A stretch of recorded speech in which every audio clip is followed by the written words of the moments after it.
welcome to Turn the Page, the official podcast of the Syosset Public Library.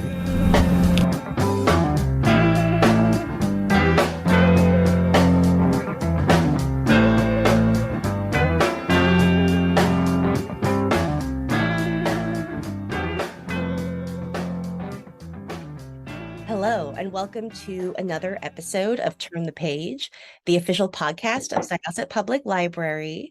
I'm Jen, your co-host for today, and I'm here with a really wonderful author of a fantastic new book about the Middle Ages. I'm Francesca Stanfill, and the book that I've written, which was recently published, is called The Falcon's Eyes. It's a novel set in the 12th century, so in the early Middle Ages. And it's the story of a remarkable young woman and her journey to the side of the most extraordinary queen of the Middle Ages, and perhaps one of the most extraordinary female rulers of all time, Eleanor of Aquitaine. Yeah, I really loved the way that this book introduced you to the figure of Eleanor through Isabel's eyes. She's such a legendary figure, but we can get into that later. I would like to start with a little bit of a broader question.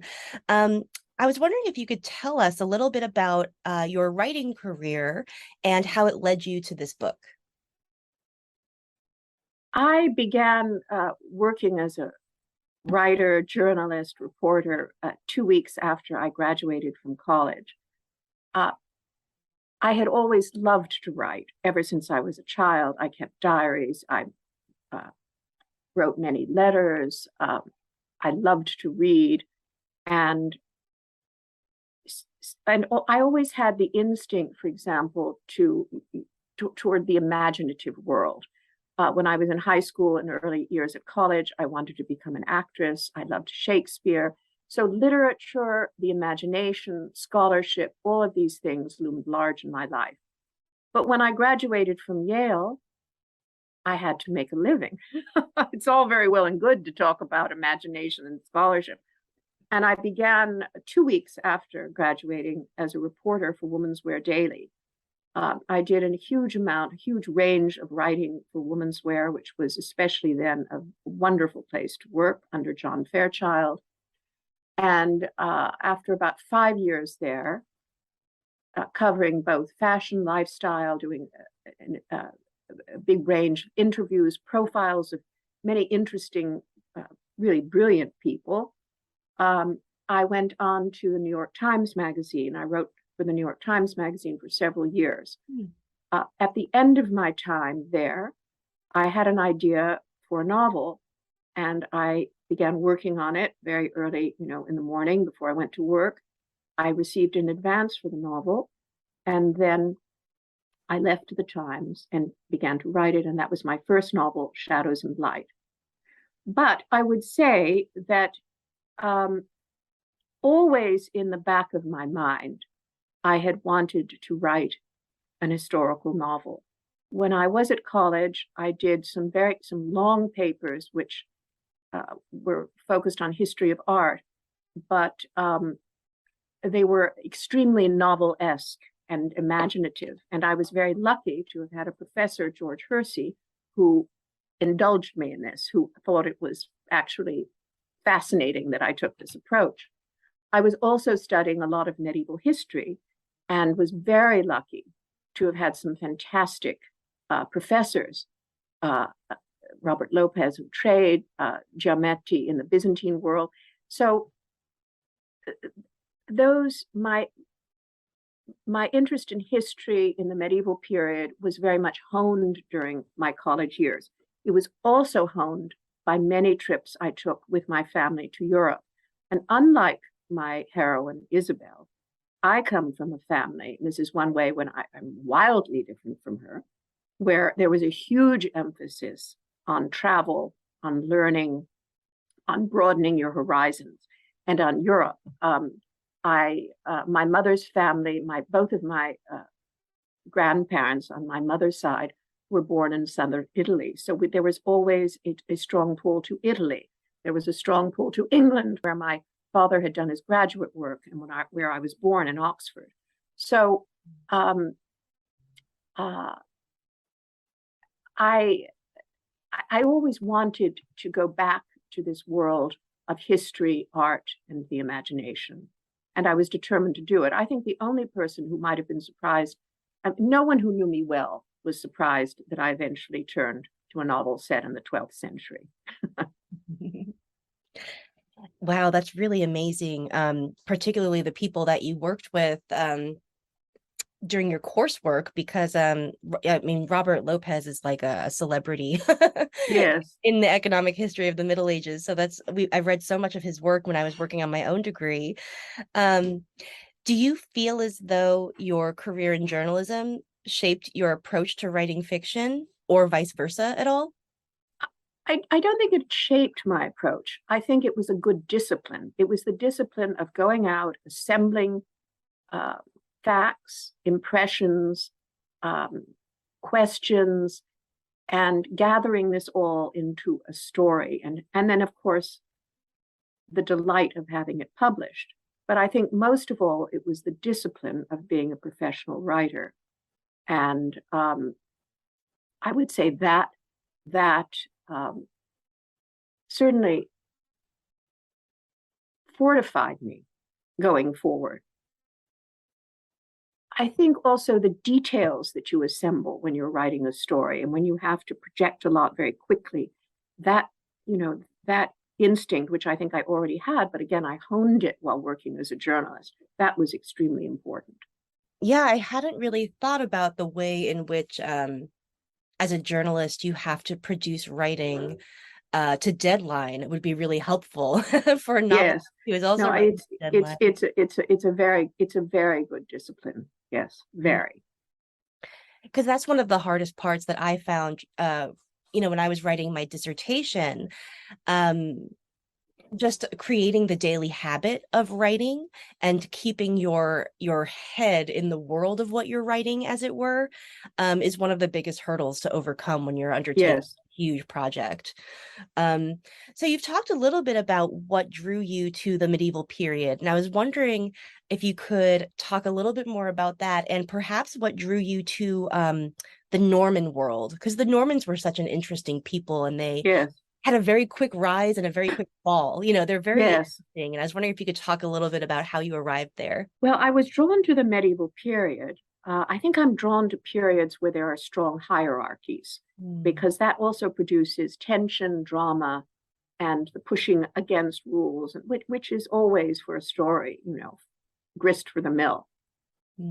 I was particularly drawn to the 12th century, I think to the medieval period, but specifically to the 12th century. When I was at college, I read Charles Homer Haskins' book on the Renaissance of the 12th century, and that made a great impression on me. The fact that it was a kind of pre-Renaissance, a very enlightened time, or at least when things were changing. The roles of women were changing. The influence of the Arab world with the exchange, during the Holy Wars, strides in medicine, in blossoming of literature, poetry, art. So it's a very rich and brilliant century with some wonderful celebrity figures like Thomas Becket, the Plantagenets, Richard the Lionheart, Wicked King John, Eloise and Abelard. It's really filled, it teems with these brilliant figures. I would also add that my family's travels further intensified my interest because, again, as I mentioned, my mother had a great interest in southern Italy because of her family growing up there. Both of my grandparents were born in Puglia, in southern Italy, which is a region that was really dominated by the Normans for centuries. And again, it had that mix of Arab and Norman and many cultures. So my travels and my seeing the vestiges of the 12th century, to seeing the great hunting lodge of Frederick II of Hohenstaufen at Castel del Monte, his mysterious octagonal hunting lodge, seeing, going to Sicily, seeing, traveling all around both Italy and France particularly made a profound impression on me. And it certainly quickened my interest in the 12th century. Yeah, I love that the Normans in Italy comes up in the book, because that's actually what I wrote my dissertation on. Yes, fascinating. Well, I think they're so interesting. Here you imagine, they were essentially originally Vikings who came, and yet they gave their imprint on such a vast part of the world. They really did, and influenced so much. And I suppose as someone who's fascinated by adventure and adventurers, they were the archetypal adventurers, and certainly brutal, of course, but also imaginative, also they were really a fascinating people. And I think the way they married, they were able to marry many cultures and integrate them was so interesting, including the Arab culture, and to take elements of it, which you see, of course, especially in Sicily. So I would say that, yes, I was drawn, it was particularly the 12th century that I was drawn to. Let's talk a little bit about your main character, Isabel, because she's really just wonderful. She has a really unique worldview for her period, and she's often at odds with the expectations of her gender and her class. But she has many experiences that are common to medieval noblewomen, and the book really brings to life in very vivid detail what life would have looked like for somebody born to her station and her gender. Could you talk a little bit about how you imagined Isabel as both a product of her time period and someone who is slightly ahead of it, if that makes sense? Isabel is both gifted and, I think, to some extent for her period, blighted by having an inner life and by being extremely thirsty for knowledge. So but she's born into this culture where women, young women, were really almost bartered like commodities, and where one's worth was very much in terms, was really judged in terms of the ability to produce an heir, to produce a family, not what you were going to produce with the life of the mind. I think to some extent for Isabel, I imagined, for example, a young woman with a similar sense of an inner life, a thirst for knowledge, a sense of adventure, with Eloise, of course. And I read I read Eloise's letters. I listened to a superb recording of the letters being read by the actress Claire Bloom. Oh. And what I liked was what I think I drew from that was this, not only this thoughtful, this questing voice, this intelligent voice, but this impassioned voice. Because Isabel is very, the book is really full of feeling, full of emotion as she goes through this journey.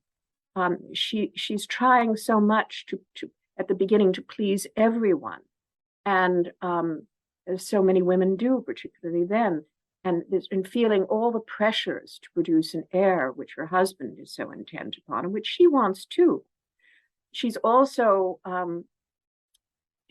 been brought up in a culture that is, that is very guilt producing. If you don't produce the heir, if you don't adhere to the strictures, then what's going to happen to you? Then you're shameful. Should you even think these things? If your thoughts should even deviate from the norm. So, yes, but she has courage, and she's also encouraged. I think when you ask, how she varies from the norm, she's been buoyed by the love and the guidance of her grandfather, who has taught her to read, who has opened up her world by reading, who has told her stories of other regions of France, of going across the Channel. She also has her slightly older brother whom she adores. So I would think, Jung might say she has a strong animus. And I think that's true of Isabel. It's also true of Eleanor of Aquitaine, who was very, very much influenced and guided by the men in her family, her father, her grandfather. Yeah, I think that Isabel's life actually mirrors Eleanor's life in a lot of really interesting ways.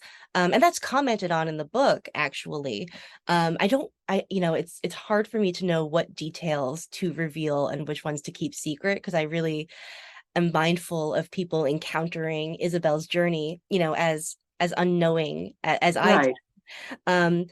But we could talk a little bit about Eleanor, maybe to get around that. Like, her life was just, she did have a strong animus, and she was very much a product of her time, in that she, was a product of Norman courts and was raised to be a noblewoman and to fulfill those expectations. But she also is constantly, not fulfilling those expectations as well. She has a very strong spirit and her own ambitions for herself and for her sons.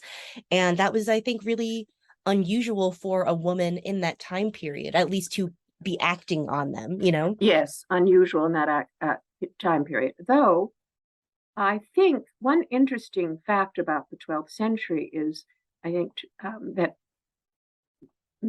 during that time, of course, so many men were going to fight in the holy wars. They were traveling. Many women were left being the supervisors of their domain, having to take on managerial roles. So there was a shift in that way to, I think, to more of an empowering of women, especially toward the end of the century. Now that recedes with the 13th, because then it becomes darker. So she's really on the cusp there. And that's, of course, why she's drawn to Eleanor. She hears these stories about this queen who has defied convention, who is notorious, who has not toed the line, who has really acted upon her own will and her desires in terms of the kind of life she wants. And of course, that is one of the reasons why why Isabel is drawn early on to the stories that she's heard about this legendary queen.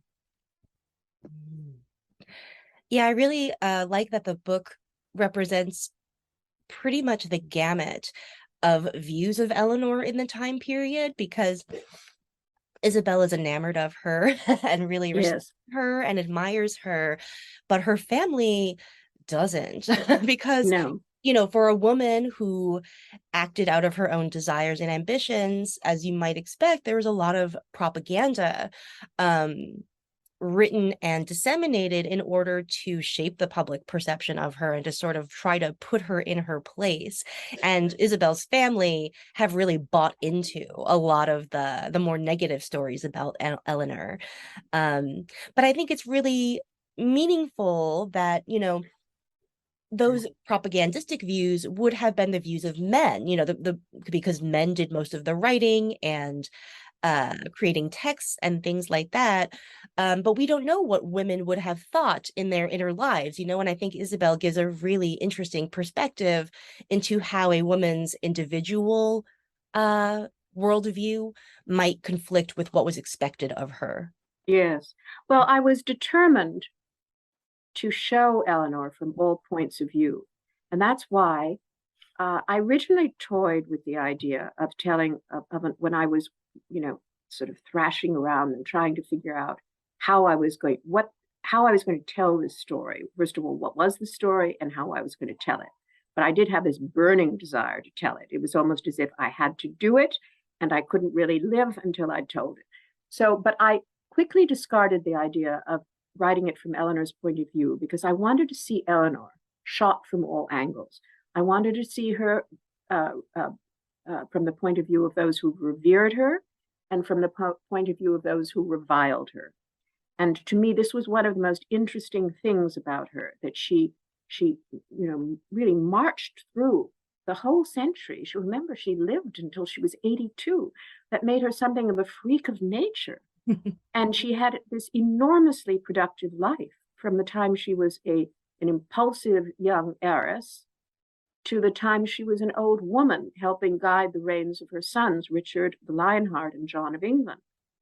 So she had this long, storied, productive life. And I wanted to see it from all angles.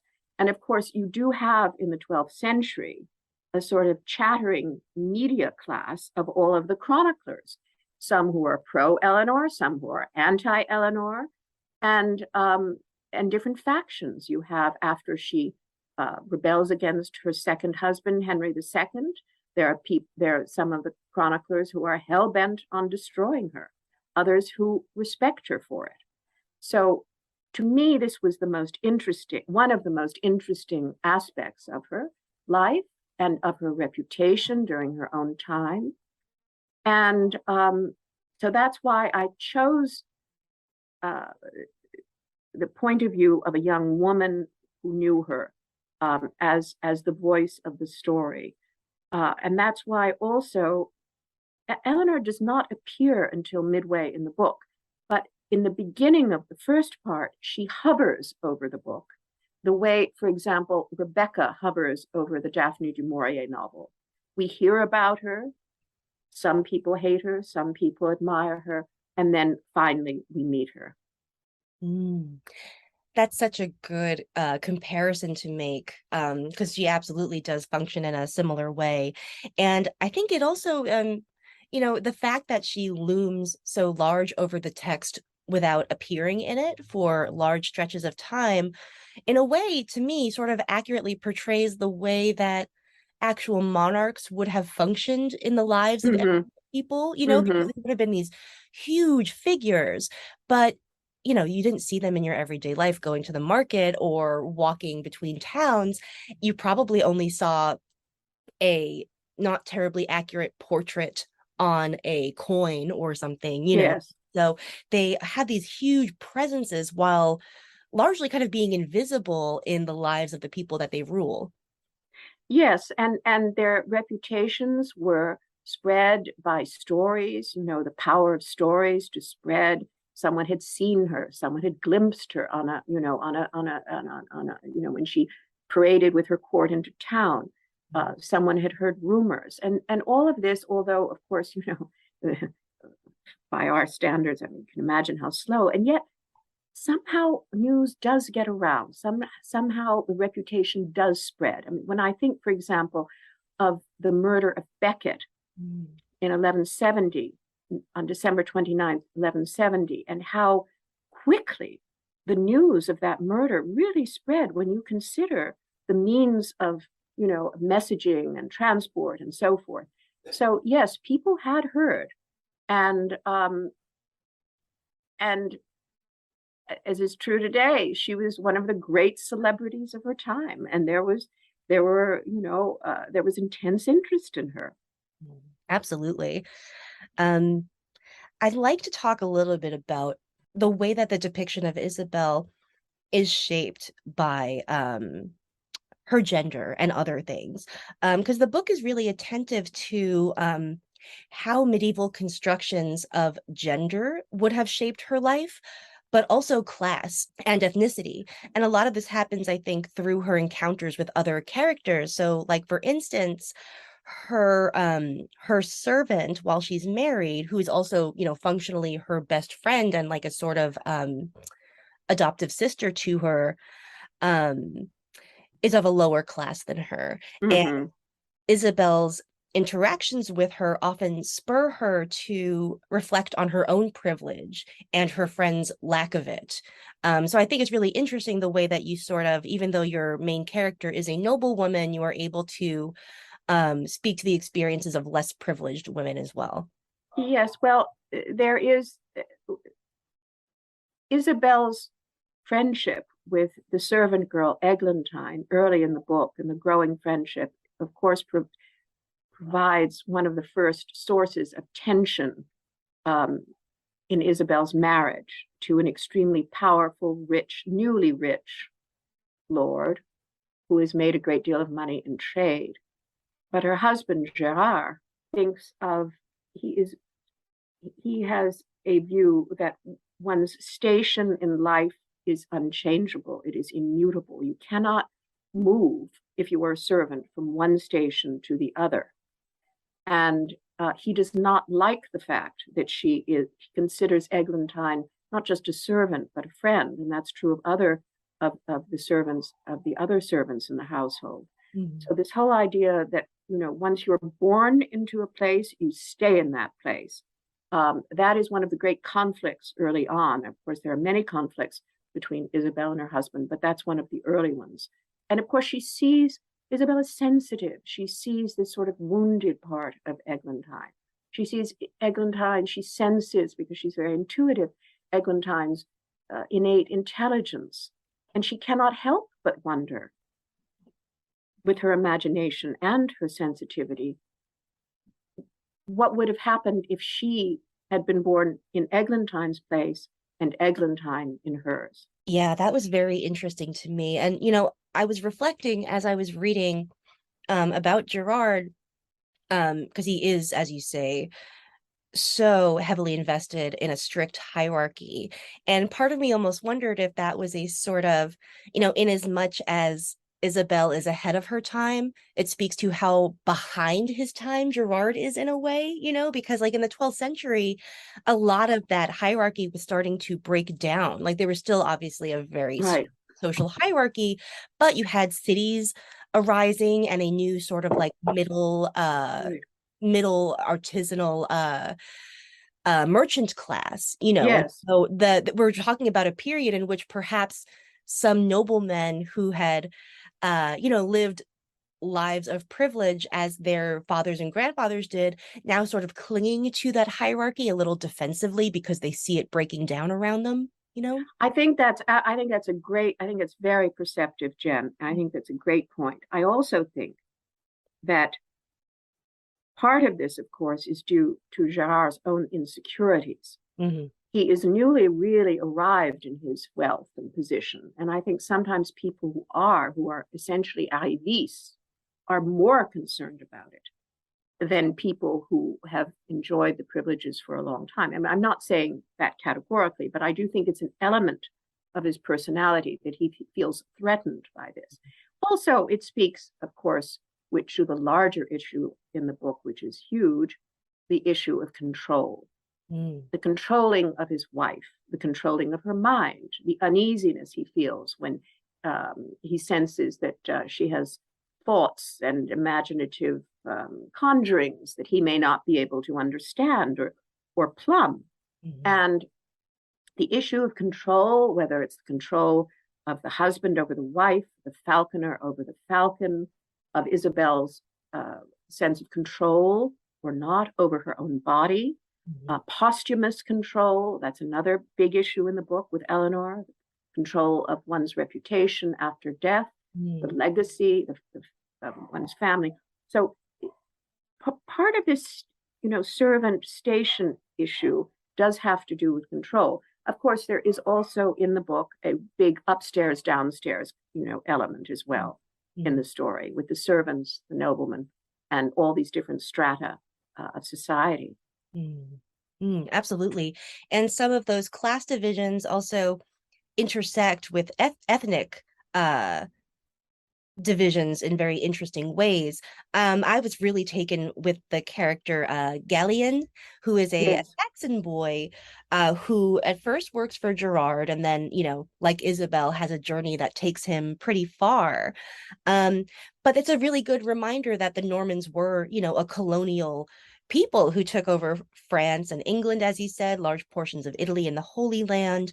And that's something I think that it's especially here, I think in the US, an overlooked part of European or English history. Absolutely. The Normans were rapacious and they enslaved people. Mm-hmm. If you were a Saxon in Norman England, you were not in a good position.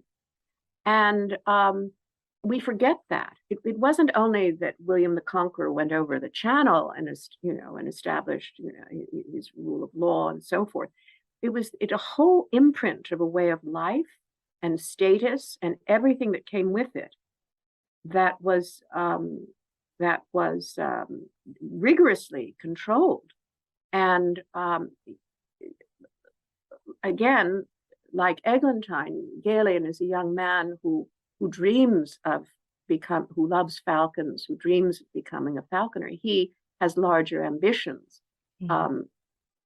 And again, this too is threatening to Gerard and his sense of control and of order, of the ordered life that he sees. Mm-hmm. Mm. And that is a problem I think that the Normans sort of bring with them wherever they go, because when they conquer a new land, they remain a minority rule. They're Yes. usually a very small population of Normans who is brought in to replace the local aristocracy. And so while they're in power, I feel like there is also always this sort of like fear or insecurity that if the people we are conquering were ever to rise up, their numbers might overcome us, and so there is Yes. like extra urge to keep them in their place. Mm-hmm. And that really, that becomes more and more important by the end of the 12th century, with the sense of these intruders in England and the rising up against that. I mean, you see, so much of this then gives rise to the barons, the Magna Carta, and really a sense of insurrection. But yes, I mean, they needed to imprint and to their rule of law, their customs, their culture, but it was always, you can imagine, it must have felt in many ways extremely tenuous. Mm-hmm. Mm-hmm. Definitely. So I'd like to ask, before we wrap up, a couple more questions. I wanted to talk to you a little bit about what your research process was like, because something that occurred to me while I was reading was that, um, historical detail is actually doing a lot more here than just like set dressing or making the world come to life. Like the historical detail can actually create emotional stakes. And one scene where this was really clear to me was the scene where Isabel, having just been betrothed to Gerard, is Mm-hmm. leaving her family home and saying goodbye to her grandfather, who she loves. And she, is reflecting while she does this that she probably won't see him again in this lifetime. And I thought that was really touching, because I think, we live in a world that is so hyper connected that it's very easy for us to forget that, travel back then was more than just nipping out to take a little quick vacation and come home. Like there was a real chance that you might never return anytime that you left home. Yes, yes. Well, that's absolutely true. And journeys were very important at the time. When you set off for a journey, that was a monumental thing. Mhm. You didn't know if you were going to come back. The conditions could be treacherous. You never knew. And I think when it came to journeys, and it is very much a book about journeys. There are many journeys, many setting off, many returns, many sometimes characters don't come back. I think there, in terms of, for example, when Isabel leaves her grandfather, that's where the imaginative leap of the novelist is so important. You have to really try to put yourself in her place. You have to imagine him holding her, thinking that, and she, both of them thinking that this will be the very last time they will ever see each other, speak to each other. And that's where the novelist comes in, and the imagination. But the journeys, yes, very, very important. Those details, all those sensory details too, really, I felt so strongly. First of all, I'm just geared to them in the way I think, because I'm highly visual, and I love details that bring rooms, settings to life, because the rooms and the settings, to a great extent in my book, almost function as characters. They change, they say so much. They aren't just descriptions. They speak in it. They have a kind of secret history about them. And that was all part of the research for the book, to create really a big tapestry, and a very vivid tapestry, and a very sensual tapestry. I did a lot of research on falconry, on tomb sculpture, on the relic trade. I did a tremendous amount of research on contraception, in the Middle Ages, a tremendous amount of research, going back and looking at the treatises women would have consulted when I was creating the character of the healer, Amphusis.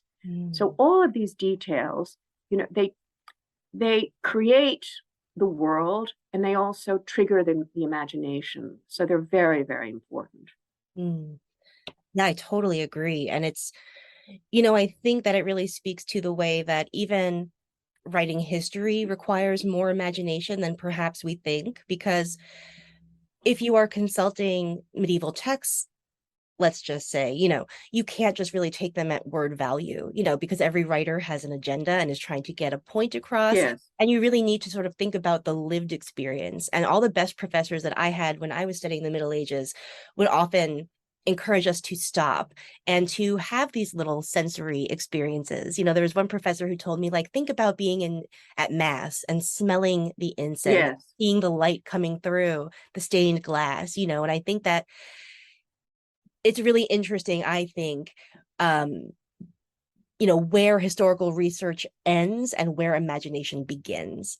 Yes. And of course, that's one of the thrilling aspects of writing an historical novel, because you're armed with the facts. I was armed with an extremely strict chronology that I adhered to very, very carefully.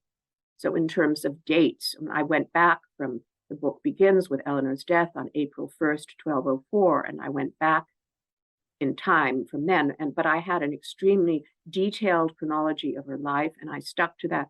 So then within that, you can extrapolate. Then you can create the world. You can imagine.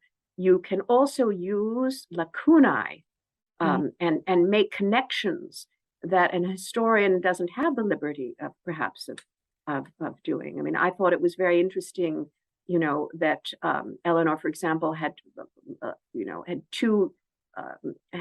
There was this loathed daughter-in-law in her life, Constance of Brittany, and that both Constance of Brittany and later Constance Sicily both have sons who could potentially be challenging to the Plantagenets.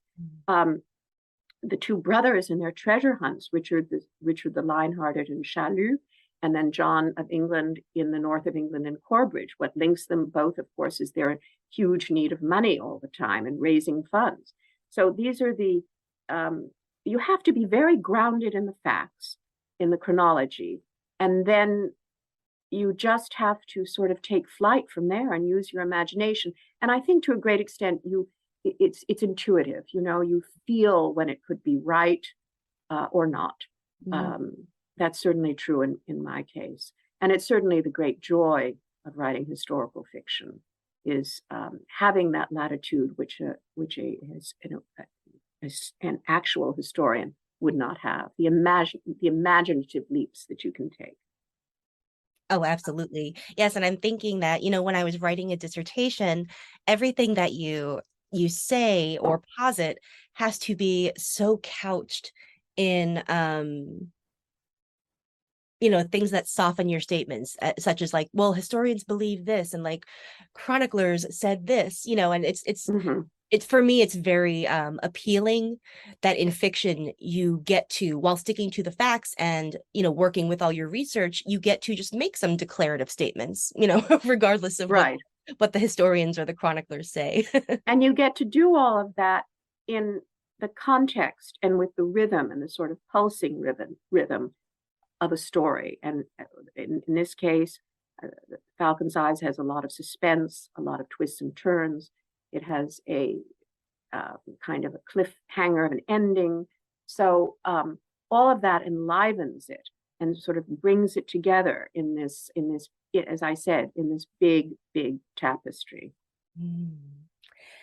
Can I ask you what's next? Are you working on something? And do you think that you'll ever return to the Middle Ages in fiction?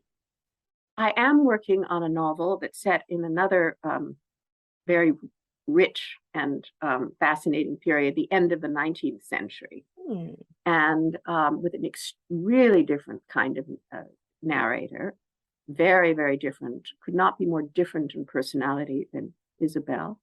And it will be, I think, as much as I can feel about it now, a book about money, class, self-inventions. And it will be, I think, somewhat Hitchcockian in feeling. Ooh. Dark. Dark. And about returning to the world of the Falcon's Eyes, I could certainly see doing a sequel, taking it up in the early 13th century, which is relatively unmined compared to other times. But we'll have to see. I certainly, it was very hard to say goodbye to all my characters, I must say. So the idea of meeting up with them again and creating a story with them again is really appealing and tempting. Oh, I'm so glad to hear that. And I hope that, you know, when you publish your book about the 19th century, and if you ever do return to Isabel or the Middle Ages, that perhaps you'll come back to talk to us again about those books. Oh, I would love to. It's been a joy to talk to you today, Jen. It really has. You're such an astute reader, and you have such a wonderful appreciation and sense of the period. So I would love nothing more. It was really a pleasure to talk to you today. Oh, thank you so much. I had a really, really great time. And I just, you know, thank you for writing this book, because it's really exciting to see a period that you've studied in such detail rendered so beautifully. You know, it's like reading, Thank you. like somebody wrote like a fan fiction of my dissertation, but like much more than that. But it's like, you know, it's just really fun to see imaginative takes on really grueling, you know, sometimes unpleasant research that you've done. Yeah. Well, the 12th century is an Norman achievement, and really, these are really fascinating. This is a fascinating time, the 12th century, and there has been an emphasis, you know, to a great extent on later parts of the Middle Ages or in the early Renaissance or the Tudor period. But to me, the Plantagenets, the 12th century, the Normans, the Holy Wars, to me, is absolutely one of the most fascinating periods in history. And of course, I say that partly because there is this amazing figure of Eleanor, one of the great power players, this extraordinary woman who to a great extent dominates the century in so many ways, in power, in art, in literature, in so many ways. So I'm thrilled. I hope that I really succeed in bringing it to life for my readers. Definitely. I think you do. And I love that we've kind of come full circle. We started with Eleanor and now we're ending with her. So just thank you again so much for making the time to talk to us today. Well, thank you, Jen. You're welcome. Okay, listeners, The Falcon's Eyes is now available near you at your favorite library or bookstore. This has been Jen in conversation with Francesca Stanfill, and it is time to close this chapter. It's time to close this chapter of Turn the Page. Join us for the next episode.